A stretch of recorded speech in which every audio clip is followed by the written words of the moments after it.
22 years ago, I didn't even think I'd be drawing, more than the first Hellboy series. I felt at that point in my career it was really important to do something that was mine. And I assumed no one would buy it because I always assumed the worst. But I thought, if nothing else, I will have done one book that kind of reflects my personality. Hi, I'm Mike Mignola, creator of Hellboy, and we're here in my studio. Right here are pages from the last, and the cover from the last couple issues of Hellboy in Hell. In issue 10, which is this, it's kind of the way I always knew it would end. I can't say for sure this is the last Hellboy thing I'll ever be involved in. I don't want to put that final a note on it. But for now, this is the end of my run of writing and drawing the Hellboy in Hell stuff. Well, this is actually a really difficult scene. Do I have the rest of it here? I don't think so. Where Hellboy just goes for a walk, and it just needed a certain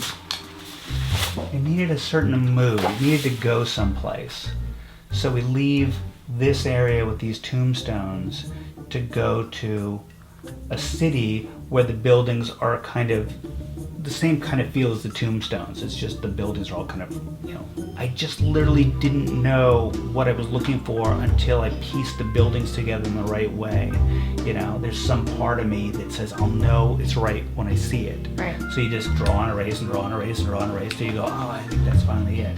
A lot of this stuff is worked out. Most of this stuff is worked out in a sketchbook. The last issue cover is going to be tricky because you know right off that nothing is ever going to be good enough to pay off 22 years of drawing the comic. There's the silent movie Faust, and then there's Fantasia, which both have the same image of this devil with his wings unfurling.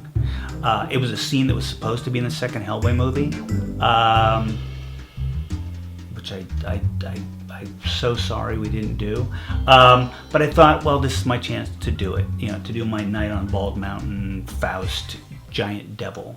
At some point, I knew I was going to kill him. At some point, I thought, I'll kill him, I'll throw him into hell, or I think at some point it was going to be, maybe he wasn't going to die, or it'd be some kind of fantasy thing. At some point, I wanted to turn it into a fantasy book, because I wanted to get him out of the real world. But that was just a vague idea. So, yeah, I guess when I started thinking about where the book would go, I thought eventually it would drift into something kind of quiet. I loved the idea of a guy just kind of wandering around. A couple of the things that really influenced Hellboy were some of the old pulp writers who had these serious characters. And the characters just roamed around and got into trouble. I think that was always in the DNA for Hellboy, that he would just roam around.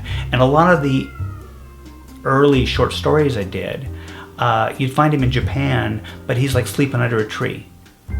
So that part of Hellboy that doesn't make necessarily for the most interesting stories, that stuff was always in there, that he just happened to be walking around Japan for 3 weeks before he stumbled on a house full of, flying heads that wanted to eat him.